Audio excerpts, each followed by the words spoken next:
3 रातों तक मैंने कोई आवाज नहीं सुनी। न आसमान से कोई संकेत, न हृदय में कोई धड़कन बदली। बस एक सन्नाटा था, एक ऐसा मौन जो कानों में नहीं, आत्मा में गूंजता था। ऐसा लगा जैसे पूरा स्वर्ग मुझसे मुंह मोड़ चुका हो, जैसे मेरी प्रार्थनाएं किसी बंद दरवाजे से टकरा कर लौट आई हूं। क्या आपने कभी ऐसा अनुभव किया है? मैं हर रात प्रभु के चरणों में गिरता रहा, रोता रहा, गिड़गिड़ाता रहा, पर हर बार जवाब में बस चुप्पी मिली। ऐसी चुप्पी जो शब्दों से कहीं ज्यादा भारी थी। मैं सोचता रहा, क्या मैंने कुछ गलत किया है? क्या प्रभु अब मुझसे रूठ गए हैं? क्या वो अब मुझसे बातें नहीं करेंगे? पर उस चुप्पी में भी एक आवाज थी, एक ऐसी आवाज जिसे कान नहीं सुन सकते, पर आत्मा पहचान लेती है। उस मौन में यीशु थे। वो मेरे रोने को देख रहे थे, पर कुछ नहीं कह रहे थे। उन्होंने मेरी प्रार्थनाएं सुनी, पर कोई उत्तर नहीं दिया।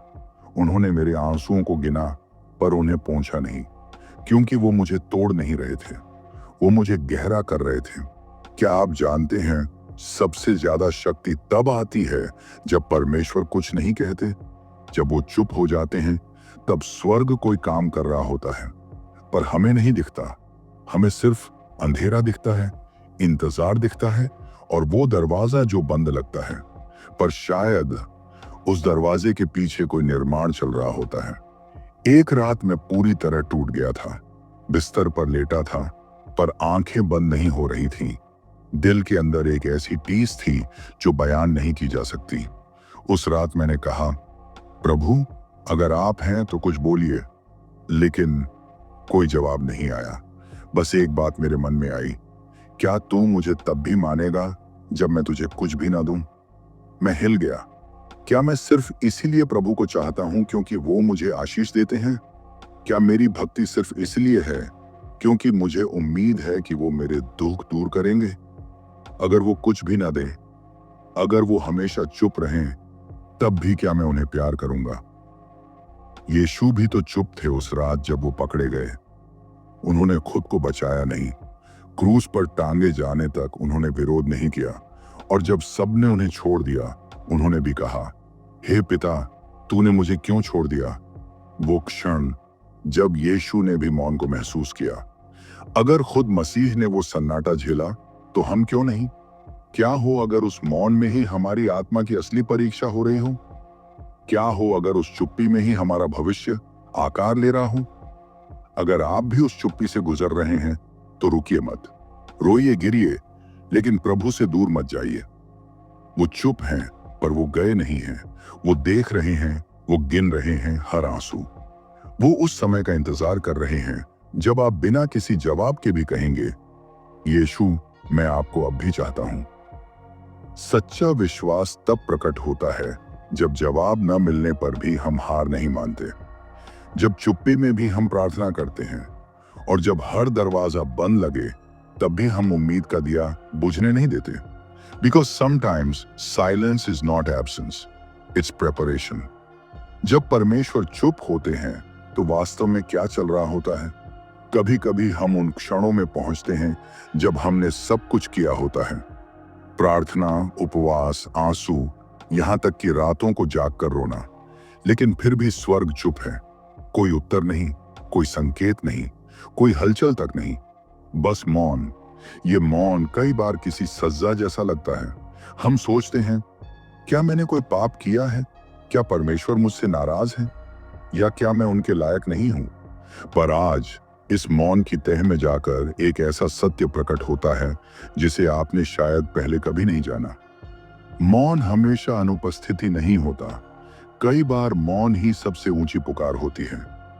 यीशु ने भी उस रात कुछ नहीं कहा था जब उसे पकड़ने वाले आए, जब शिष्य डरकर भाग गए, जब यहूदा ने चूमा, जब पतरस ने 3 बार इनकार किया, तब भी यीशु ने एक शब्द नहीं कहा। क्यों? क्योंकि मौन उस योजना का हिस्सा था जिसे संसार समझ नहीं सकता था। मौन उस बीज की तरह होता है जो मिट्टी के नीचे मरा हुआ लगता है, लेकिन भीतर ही भीतर जीवन की तैयारी कर रहा होता है। जब आपने प्रार्थना की और उत्तर नहीं मिला, तब परमेश्वर आपको नजरअंदाज नहीं कर रहे थे, वे आपको गहरा कर रहे थे। आपकी आत्मा को इस योग्य बना रहे थे कि जब उत्तर आए तो आप उसे संभाल सके। हर चुप्पी का उद्देश्य होता है, और वह उद्देश्य सिर्फ यह नहीं कि आप रुकें, बल्कि यह कि आप और गहराई में उतरें। हम अक्सर उत्तर चाहते हैं, लेकिन परमेश्वर अक्सर हमें रूपांतरण देना चाहते हैं, और रूपांतरण शोर में नहीं, सन्नाटे में आता है। मौन एक प्रशिक्षण है। यीशु जब जंगल में 40 दिन थे, वह समय मौन का था। कोई चमत्कार नहीं, कोई भीड़ नहीं, कोई तालियां नहीं, सिर्फ शैतान की परीक्षा और परमेश्वर की शांति। जब आप अपने जीवन में जंगल जैसे समय से गुजरते हैं, जहां सब सूखा लगता है, अकेलापन बढ़ता है और शैतान आपके मन को झूठ से भर देता है, वहां परमेश्वर कुछ बोलते नहीं हैं, क्योंकि वे चाहते हैं कि आप उस सच्चाई को खुद में खोजें जो उन्होंने पहले से रखी है। जब परीक्षा आती है तो शिक्षक मौन रहते हैं। शायद अभी वही हो रहा है। आपका जीवन एक परीक्षा की तरह है और शिक्षक यानी परमेश्वर मौन है। लेकिन इसका अर्थ यह नहीं कि वह मौजूद नहीं है, बल्कि इसका मतलब है परीक्षा की घड़ी आ गई है। परमेश्वर की चुप्पी एक चेतावनी नहीं, एक निमंत्रण है, गहराई में आने का, मौन में उनकी आवाज सुनने का। चुप्पी में छुपा हुआ सामर्थ्य। जब यीशु चुप रहे तो उनके मौन ने संसार को बदल दिया।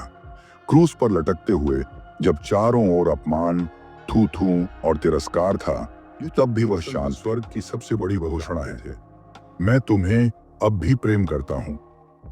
कभी कभी चुप रह जाना ही सबसे बड़ी गवाही होती है, क्योंकि यह बताता है कि हमारा भरोसा शब्दों में नहीं, परमेश्वर की इच्छा में है। आज अगर आप मौन में जी रहे हैं तो घबराइए मत। यह मौन एक पुल है उस आशीष की ओर जो आपको तैयार कर रही है। परमेश्वर की चुप्पी सजा नहीं है, यह तैयारी है। वह आपको सिखा रहे हैं कि उनके बिना शब्दों के भी उन्हें कैसे सुना जाए। और जब आप यह कला सीख जाते हैं, तब आप उनके हृदय की धड़कन तक को समझने लगते हैं। आखिर में आप अकेले नहीं हैं। उस हर चुप्पी में, उस हर आंसू में और उस हर रात में जब आपने पूछा, प्रभु आप हैं कहां, वह वहीं थे, मौन में, आपके बहुत करीब, आपके आंसुओं के पीछे खड़े हुए, आपकी आत्मा को थामे हुए। और यह मौन एक दिन एक चमत्कार की तरह फूट पड़ेगा। उस दिन आप जानेंगे कि परमेश्वर ने आपको कभी छोड़ा ही नहीं। आशा मत खोइए, ये चुप्पी भी बोलेगी, और जब बोलेगी तो पूरी आत्मा कांप उठेगी। एक बार किसी व्यक्ति ने मुझसे पूछा, अगर परमेश्वर मुझसे प्रेम करता है तो वह चुप क्यों है? मैं मुस्कुराया नहीं। मैं कुछ क्षण चुप रहा और फिर मैंने उससे कहा, कभी तुमने मां को देखा है जब उसका बच्चा पहली बार चलना सीखता है? वो पास होती है, लेकिन बच्चा उसे नहीं देख पाता। मां उसे गिरने देती है, पर कभी गिरने नहीं देती। वो बोलती नहीं, पर उसकी आंखें हर कदम पर लगी होती हैं। बस वही मौन है परमेश्वर का। वो मौन है, पर वो पास है, बहुत पास। जब प्रभु चुप होते हैं तो अक्सर हम सोचते हैं, क्या मैंने कुछ गलत किया? क्या मेरी प्रार्थनाएं व्यर्थ हैं? लेकिन मौन कभी सज्जा नहीं होता। मौन परमेश्वर का सबसे पवित्र रूप होता है। यीशु जब 40 दिन जंगल में थे, उन्होंने एक भी चमत्कार नहीं किया। ना भीड़ थी, ना तालियां, सिर्फ चुप्पी, सिर्फ परीक्षा, सिर्फ परमेश्वर की मौन उपस्थिति। क्योंकि मौन में ही आत्मा तपती है, मौन में ही हृदय शुद्ध होता है। कभी कभी प्रभु बोलते नहीं, क्योंकि वो चाहते हैं कि हम अपने भीतर उतरे, हमारी आत्मा के गहरे कुएं में झांकें, जहां हम और वो अकेले हों।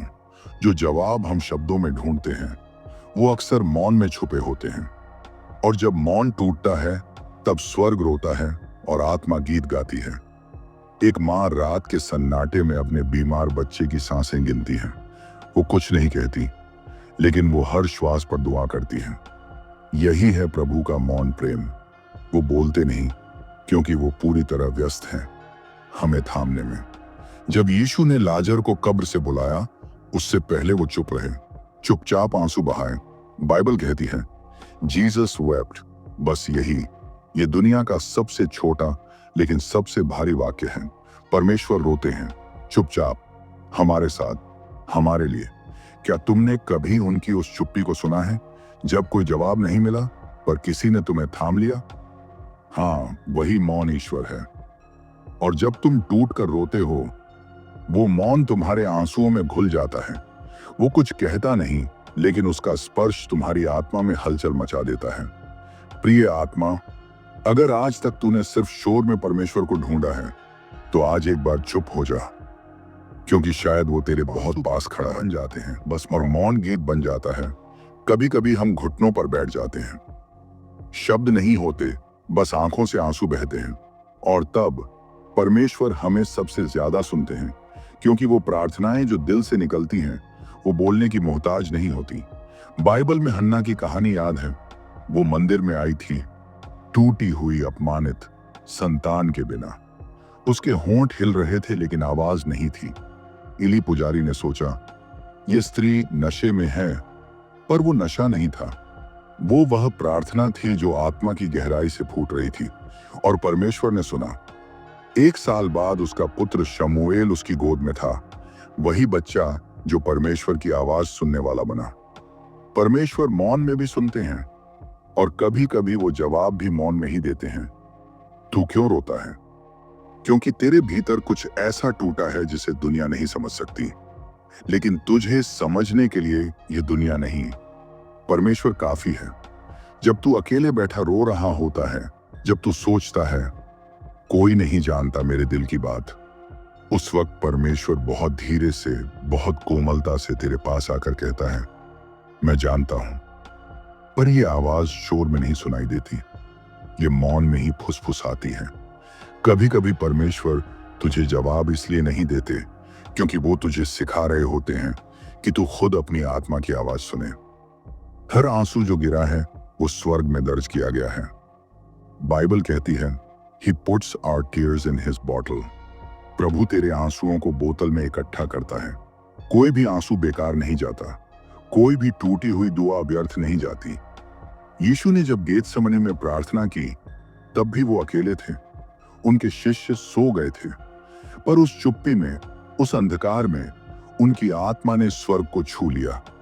और जब आत्मा स्वर्ग को छूती है, तब मौन भी गूंज बन जाता है। अगर तू आज चुप है, टूटा है और लगा है कि कोई नहीं सुन रहा, तो सुन, तेरा मौन शोर बनकर परमेश्वर के सिंहासन तक पहुंच रहा है। जो तू कह नहीं पा रहा, उसे स्वर्ग गा रहा है। तो रो, डर मत, शर्म मत कर, क्योंकि तेरे आंसू वो भाषा है जिसे सिर्फ परमेश्वर समझते हैं।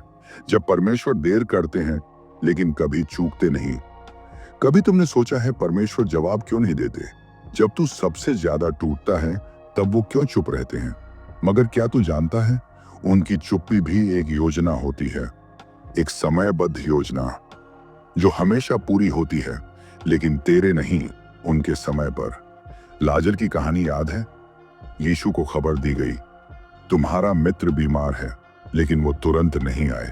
उन्होंने जानबूझकर 2 दिन और इंतजार किया, और जब आए, लाजर मर चुका था।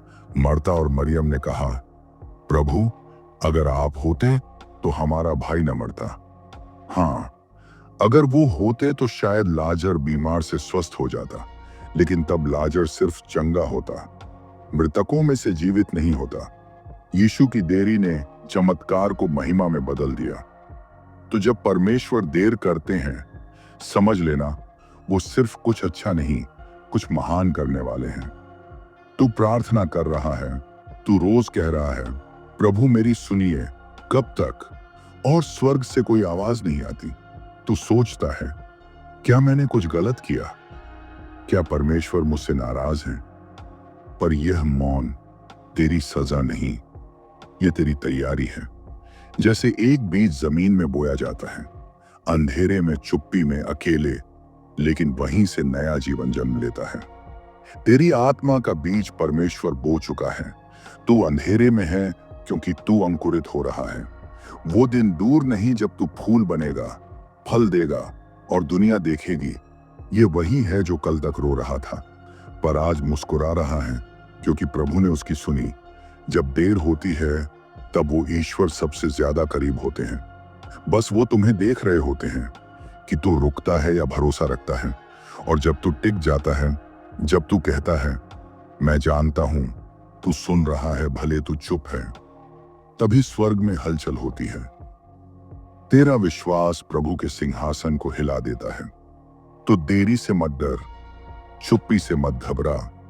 यह वह घड़ी है जब परमेश्वर तुझे उठा रहे हैं, तू चाहे देख ना पा रहा हो। जब आंसुओं की कोई आवाज नहीं होती लेकिन स्वर्ग सुनता है। क्या तूने कभी वो पल जिया है जब तेरे पास रोने की ताकत भी नहीं बचती? ना कोई शब्द, ना कोई प्रार्थना, बस एक लंबा मौन और आंखों से बहते हुए आंसू। कभी कभी आत्मा इतना टूट जाती है कि शब्द गुम हो जाते हैं। लेकिन क्या तू जानता है, स्वर्ग को तेरे शब्द नहीं, तेरे आंसू चाहिए। बाइबल कहती है परमेश्वर तेरे आंसुओं को अपनी बोतल में रखता है। तू सोचता है कि कोई नहीं देख रहा, कोई नहीं समझ रहा, लेकिन तेरा हर आंसू परमेश्वर के सिंहासन तक पहुंचता है। जब हन्ना मंदिर में बैठी थी तो वो कुछ बोल नहीं पा रही थी। उसके होंठ हिल रहे थे लेकिन आवाज नहीं आ रही थी। लोग सोचते थे ये पागल हो गई है, लेकिन परमेश्वर देख रहा था, सुन रहा था। उसी चुप्पी से, उसी सिसकियों से शमूएल जन्मा, एक ऐसा भविष्यवक्ता जिसने इजराइल का मार्ग बदला। तेरे आंसू तेरी हार नहीं है, ये तेरा बीज है जो तू आत्मा की जमीन में बो रहा है। और बीज हमेशा चुपचाप बोया जाता है, गहराई में, अकेले में, अंधेरे में। पर वहां भी परमेश्वर है, वहां भी उसका हाथ है। तेरी आत्मा के गुप्त स्थान में जहां कोई नहीं पहुंचता, वहां परमेश्वर पहले से मौजूद है। और वही मौन, वही टूटा हुआपन, वही आंसू, वही तुझे तैयार कर रहे हैं उस दिन के लिए जब तू गवाही देगा। मैं टूटा था लेकिन परमेश्वर ने मुझे जोड़ा। मैं रोया था लेकिन उन्होंने हर आंसू देखा।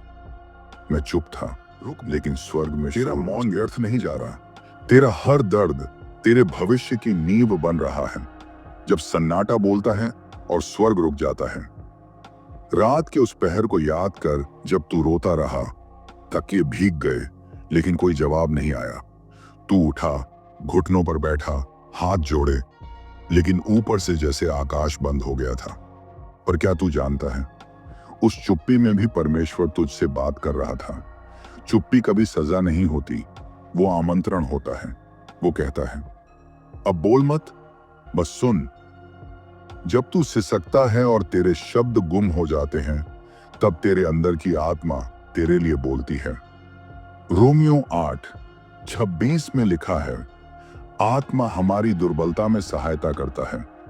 वह खुद हमारे लिए ऐसा कराहता है जो शब्दों में नहीं कहे जा सकते। तेरी आत्मा परमेश्वर के हृदय तक पहुंचती है, उस गहराई में जहां तेरा दिमाग नहीं, तेरा टूटा दिल प्रवेश करता है। यह मौन किसी हार की निशानी नहीं, यह पवित्र भूमि है जहां तू और परमेश्वर अकेले होते हो। यह वही स्थान है जहां से महान बदलाव शुरू होते हैं। जब मूसा जंगल में था, वहां कोई इंसान नहीं था, कोई सभा नहीं, कोई मंच नहीं, बस वो और परमेश्वर। और वही जंगल, वही सन्नाटा बन गया एक ज्वलनशील झाड़ी का स्थान, जहां परमेश्वर ने कहा, मैंने तेरी प्रजा की पीड़ा देखी है और अब मैं उतरा हूं उन्हें छुड़ाने। तेरे जीवन का जंगल, तेरी तन्हाई, वही बन सकता है एक ज्वलनशील झाड़ी का स्थान। पर तू भाग मत, रुक जा, देख उस सन्नाटे को, क्योंकि वहां एक आवाज है। तू सोचता है तू अकेला है, लेकिन नहीं। जब तू टूटा, स्वर्ग झुका। जब तू चुप, परमेश्वर बोला। पर उसका बोलना अब भी चुप्पी में लिपटा है, ताकि तू ध्यान दे। क्योंकि कुछ बातें परमेश्वर केवल तन्हाई में ही कहता है। कुछ परिवर्तन केवल तब होते हैं जब हम खाली हो जाते हैं और सिर्फ वही बचता है, परमेश्वर। जब आंसू प्रार्थना बन जाते हैं और सांसें गवाही देती हैं। कभी कभी तू कुछ कह नहीं पाता, शब्द गले में अटक जाते हैं, लेकिन वो आंसू जो चुपचाप बहते हैं, वे खुद प्रार्थना बन जाते हैं। परमेश्वर उन आंसुओं को इकट्ठा करता है। भजन संहिता 56:8 में लिखा है, तू मेरे भटकने को जानता है, मेरे आंसुओं को अपनी कुप्पी में रख ले। क्या वे तेरी पुस्तक में नहीं हैं? कोई भी आंसू व्यर्थ नहीं जाता। कोई भी रात ऐसी नहीं होती जिसे परमेश्वर ने अनदेखा किया हो। याकूब की तरह तू भी कभी अकेले रसल करता है, रात की अंधेरी घाटी में डर और थकावट से भरा। फिर भी तू कहता है, मैं तुझे नहीं छोड़ूंगा जब तक तू मुझे आशीष न दे। वो आशीष तब नहीं आती जब हम जोर से चिल्लाते हैं, वो तब आती है जब हम टूटी हड्डियों के साथ भी परमेश्वर को पकड़े रहते हैं। एक औरत थी जो 12 वर्षों से लहू बहा रही थी, सब कुछ खो चुकी थी। डॉक्टरों के पास गई, पैसे खर्च किए, लेकिन कोई फायदा नहीं हुआ। फिर एक दिन उसने चुपचाप सोचा, अगर मैं केवल उसके वस्त्र को छू लूं। और भीड़ में, शोर में, प्रचार में उसने चुपचाप पीछे से हाथ बढ़ाया और चुपचाप छू लिया। और प्रभु रुक गए। उन्होंने कहा, किसने मुझे छुआ? क्यों? क्योंकि वहां भीड़ थी, लेकिन केवल एक ने हृदय से छुआ। एक ने मौन में पुकारा, एक ने अंदर से कहा, मुझे तू चाहिए। क्या तू भीड़ में है, या तू वो है जो वास्तव में प्रभु को छूना चाहता है? क्या तू सिर्फ चमत्कार चाहता है, या चमत्कारकर्ता को? वो छू जो मौन में किया गया, वो परमेश्वर को रोक देता है। उस औरत का जीवन उसी क्षण बदल गया, बिना कोई शब्द कहे। तेरे आंसू, तेरी टूटी सांसें, तेरी थमी धड़कनें सब स्वर्ग में गूंजती हैं, क्योंकि परमेश्वर हृदय के स्पर्श को देखता है, शोर नहीं। जब तू सबसे कमजोर होता है, वही पल होता है जब परमेश्वर सबसे नजदीक होता है। वो कमजोरी नहीं, वो बुलाहट है। तो रुक मत, मौन में भी पुकारता रह। आंसुओं से लिखी प्रार्थनाएं सबसे तेजी से स्वर्ग तक पहुंचती हैं। जब तेरा टूटना ही परमेश्वर की योजना का आरंभ है। हर इंसान चाहता है कि उसकी जिंदगी सीधी रेखा की तरह चले, बिना रुकावट, बिना मोड़ के। लेकिन परमेश्वर की राहें अक्सर टेढ़ी होती हैं, और उन मोड़ों पर तू टूटता है। पर ध्यान दे, परमेश्वर ने कभी किसी को तब नहीं उठाया जब वो मजबूत था। उसने हमेशा तब उठाया जब कोई पूरी तरह से टूट चुका था। यूसुफ को देख, उसने सपने देखे, लेकिन उससे पहले कुआं आया, गुलामी आई, जेल आई, और फिर सिंहासन। यिर्मयाह 18:4 में लिखा है, जब कुम्हार के हाथ में वह पात्र जिसे वह बना रहा था बिगड़ गया, तब उसने उसी मिट्टी से फिर दूसरा पात्र वैसा ही बनाया जैसा उसे अच्छा लगा। तू मिट्टी है और वो महान कुम्हार। जब तू टूटता है, वह फेंकता नहीं, वह फिर से गूंथता है, फिर से गढ़ता है, फिर से आकार देता है, क्योंकि तेरी टूटी हालत में ही उसकी योजना की गहराई छिपी है। जो आंसू आज तेरी आंखों में हैं, वही कल तेरा तेल बन जाएंगे, अभिषेक का तेल। जो तेरा अपमान था, वही तेरा मंच बनेगा। जब तू अकेला हो जाता है, वह तेरे पास बैठता है। जब तू सब खो देता है, वह तुझे खुद दे देता है। तेरी टूटी हड्डियों पर वह नया जीवन रखता है। तेरे बिखरे सपनों में वह अपनी महिमा बुनता है। और जब तू कहता है, प्रभु अब मुझ में कुछ नहीं बचा, वह मुस्कुरा कर कहता है, अब मैं शुरू कर सकता हूं। तू अंत में नहीं है, तू शुरुआत के कगार पर है। परमेश्वर हर टूटन को इस्तेमाल करता है, बस तू उसे सौंप दे। क्रूस पर यीशु का शरीर टूटा, और वहीं से उद्धार शुरू हुआ। तेरी टूटन भी एक नया जीवन लाएगी, एक नई गवाही, एक नया अभिषेक। तो टूटने से मत डर, वह टूटन तुझे खत्म नहीं करेगी, वह तुझे बदल देगी। जब कोई न बोले, तब स्वर्ग बोलता है। कभी कभी तेरे जीवन में ऐसा वक्त आता है जब न कोई साथ होता है, न कोई समझता है, और न कोई तेरी बातों को, लेकिन शब्द गले में अटक जाते हैं। तू रोना चाहता है, लेकिन आंसू भी थक चुके होते हैं। तू सिर्फ एक चीज चाहता है, कोई ऐसा जो तेरे अंदर झांक सके, तेरे मौन की भाषा समझ सके। यही वो क्षण है जब परमेश्वर आता है, क्योंकि जब धरती पर सब चुप हो जाते हैं, तब स्वर्ग बोलता है। तेरे हर उस आंसू की आवाज होती है जो बाहर नहीं निकलता। तेरी हर उस आह की गूंज होती है जो सांस बनकर रुक जाती है। भजन संहिता 34:18 कहती है, यहोवा टूटे मन वालों के समीप रहता है। जब सब तुझे छोड़ जाते हैं, तब वो तुझे पकड़ता है। जब तेरे अपने तुझे नहीं पहचानते, तब वो तुझे नाम से पुकारता है। वो तुझसे कहता है, तू चाहे सबके लिए मौन हो, मेरे लिए तू शोर है। तू चाहे दुनिया के लिए अदृश्य हो, मेरे लिए तू मेरी आंखों की पुतली है। याद रख, तेरी चुप्पी परमेश्वर के लिए एक बुलाहट बन जाती है। जैसे अंधकार में एक दीपक बोलता है, जैसे वीराने में एक फूटता हुआ झरना पुकारता है, वैसे ही तेरी आत्मा की गहराई परमेश्वर के कानों तक पहुंचती है। और तब वह अपना सिंहासन छोड़कर तेरे पास उतरता है। कभी कभी जो सबसे कम बोलते हैं, वो परमेश्वर से सबसे ज्यादा सुने जाते हैं। उसका जवाब शब्दों में नहीं आता, वो शांति बनकर आता है। वो एक भरोसा बनकर आता है कि तू अकेला नहीं है। जब कोई ना बोले, तब स्वर्ग बोलता है, और जब स्वर्ग बोलता है, सृष्टि बदल जाती है। जब तू टूटा नहीं होता, तुझ में परमेश्वर नहीं झलकता। क्या तू जानता है, सबसे सुंदर चित्र कब बनता है? जब कैनवास खाली हो और रंगों की पहचान मिट चुकी हो। तेरा जीवन भी वैसा ही है। जब तू सब कुछ खो देता है, जब पहचान धुंधली हो जाती है, जब सपने चूर चूर हो जाते हैं, तब परमेश्वर अपना हाथ बढ़ाता है। वो तुझसे नहीं पूछता, तू कितना मजबूत है। वो पूछता है, तू कितना टूटा है। क्योंकि टूटी आत्मा ही उस प्रेम को समझ सकती है जो किसी भी तर्क से परे है। बिल्ली ग्राहम ने कहा था, God does not comfort us to make us comfortable, but to make us comforters। वो तुझे सिर्फ सांत्वना नहीं देता, वो तुझे दूसरों की सांत्वना बनने के लिए चुनता है। तेरी आंखें जो नम रहती हैं, वही दूसरों की पीड़ा पहचान पाती हैं। तेरा हृदय जो टूटा है, वही दूसरों को अपनाने का साहस रखता है। यशायाह 57:16 कहता है, मैं ऊंचे और पवित्र स्थान में वास करता हूं, परंतु उस मनुष्य के संग भी जो टूटे और पश्चातापी मन का है। क्या तू समझता है इसका अर्थ?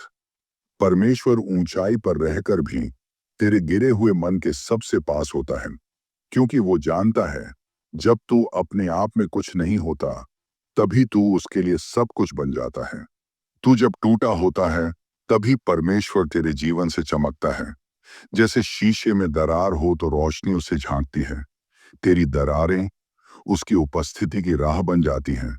इसलिए मत डर जब तू खुद को खोया हुआ महसूस करे। शायद यही वो क्षण है जब तू पहली बार खुद को परमेश्वर में पा रहा हो। जब तू टूटा नहीं होता, तुझ में परमेश्वर नहीं झलकता। जब तेरा मौन प्रार्थना बन जाता है। क्या तूने कभी महसूस किया है कि जब तू चुप होता है, तब भी तेरा हृदय कुछ कह रहा होता है? तेरे मौन में भी एक गूंज होती है, एक ऐसी गूंज जिसे केवल परमेश्वर सुन सकता है। लोग कहते हैं, प्रार्थना बोलकर करनी चाहिए, पर परमेश्वर कहता है, जो बिना कहे भी मुझे पुकारे, वही मेरी सच्ची प्रार्थना है। भजन संहिता 34:18 कहती है, यहोवा उनके समीप रहता है जो टूटे मन के हैं, और जो पस्त आत्मा वाले हैं, उनका उद्धार करता है। क्या तू समझता है इसका अर्थ? जब तेरी आत्मा पस्त होती है, तेरी आवाज घुटी होती है, तेरे आंसू ही तेरी भाषा बन जाते हैं, और तब परमेश्वर स्वर्ग की खामोशी को चीरते हैं, तेरे पास आते हैं और कहते हैं, मैं सुन रहा हूं।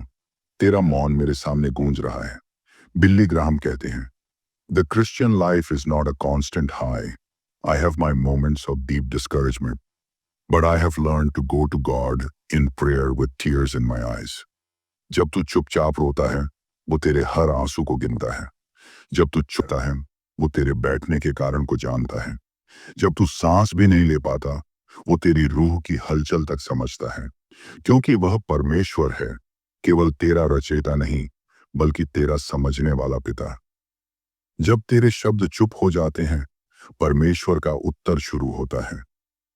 इसीलिए जब अगली बार तू रोए और कुछ भी कह ना पाए, बस जान ले, तेरी चुप्पी भी एक प्रार्थना है, और तेरा मौन तू यहाँ परमेश्वर या सिंहासन तक। इस मौन की यात्रा के अंतिम पड़ाव पर, वो यात्रा जो शब्दों से शुरू हुई थी, लेकिन अब शब्दों से परे चली गई है। वो यात्रा जहां तूने सुना नहीं, तूने महसूस किया।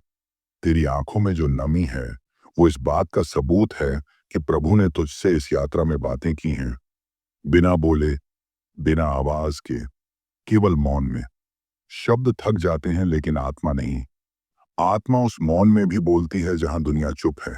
जब तू अकेला था, जब तुझसे कोई ना बोला, जब तेरे अपने भी तुझसे कतराने लगे, उस समय तेरे मौन को सिर्फ एक ने सुना, प्रभु यीशु ने। मैं तुम्हें कभी नहीं छोड़ूंगा और कभी त्यागूंगा नहीं। ये वादा उसने तब भी निभाया जब तूने खुद को हार मान लिया था। जिन्होंने तुझे नीचा दिखाया, तेरा दर्द न समझा, वो शायद अब भी तुझ पर हंस रहे हों, लेकिन वो नहीं जानते कि इस मौन में तू किससे मिलाया है। तू परमेश्वर के चरणों में बैठा, उसकी शांति में भीगा, और वो शांति अब तेरी रगों में दौड़ रही है। तेरे आंसू बेकार नहीं गए। तू शायद यह नहीं जानता, हर बार जब तू टूटा, जब तू रोया, जब तू चुप रहा, स्वर्ग में कोई तेरे लिए दुआ कर रहा था। यीशु स्वयं तेरे लिए करुणा से देख रहे थे और उनका हृदय तुझसे कह रहा था, मैं तेरे आंसुओं से अनजान नहीं हूं। मैं तेरे सन्नाटे को सुन रहा हूं। मैं तेरे मौन में बोल रहा हूं।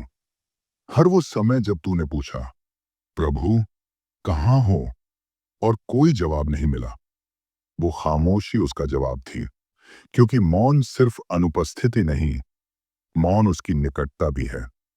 बिली ग्राहम ने कहा था, जब आप परमेश्वर की आवाज नहीं सुनते, तब भी उस पर भरोसा करना सीखिए, क्योंकि वह काम कर रहा होता है, शांतिपूर्वक, प्रेम पूर्वक, आपके पक्ष में। आज जब तू इस स्क्रिप्ट के अंतिम शब्दों की ओर बढ़ रहा है, मैं तुझसे एक विनती करता हूं, रुक, एक पल रुक। अपने चारों ओर मत देख, अपने भीतर देख। क्या तू बदल चुका है? क्या तू अब वो नहीं रहा जो शुरुआत में था? तेरी आत्मा अब कुछ जानती है जो पहले नहीं जानती थी। यीशु तेरे पास खड़े दाढ़ी भी हैं, और तू अब उन्हें पहचान सकता है। तेरे मौन ने तेरे जीवन की दिशा बदल दी है। तू अब भीड़ की आवाज नहीं, परमेश्वर की फुसफुसाहट सुन पा रहा है। अब जब तू वापस इस दुनिया में जाएगा, लोगों के बीच, समस्याओं में, तू वैसा नहीं रहेगा जैसा पहले था। तेरे भीतर एक आत्मिक गहराई जाग गई है। अब तू चुप रहेगा लेकिन वो मौन भी बोलेगा। तेरे घर में, तेरे रिश्तों में, तेरे चलने में प्रभु की उपस्थिति झलकेगी, क्योंकि तू उस मौन से होकर आया है जहां केवल परमेश्वर था और तू था। और अब अंत में, यदि इस आत्मिक यात्रा ने तेरे जीवन में कुछ बदला है, यदि तेरे आंसू अब सिर्फ दुख के नहीं बल्कि चंगाई के हैं, तो मैं तुझसे कहता हूं, इस संदेश को किसी और टूटे हुए दिल तक पहुंचने दे। इस प्रकाश को किसी और के अंधेरे में चमकने दे। यदि तूने अब तक सब्सक्राइब नहीं किया है तो कर ले, लेकिन मजबूरी में नहीं, एक संकल्प के साथ कि तू अब सिर्फ दर्शक नहीं रहेगा, तू अब स्वर्ग की इस आवाज को आगे बढ़ाएगा। इस वीडियो को एक बार कम से कम उस व्यक्ति तक जरूर भेज जो आज खुद से भी हार गया है, क्योंकि हो सकता है उसी का मौन आज प्रभु तुझसे सुनवा रहा हो। यीशु की सोच सिर्फ एक चैनल नहीं, एक बुलाहट है। अंत में बस इतना कहूंगा, प्रभु मैंने सुना, तेरे मौन को भी सुना, और अब मैं तैयार हूं जहां तू भेजे वहां जाने के लिए।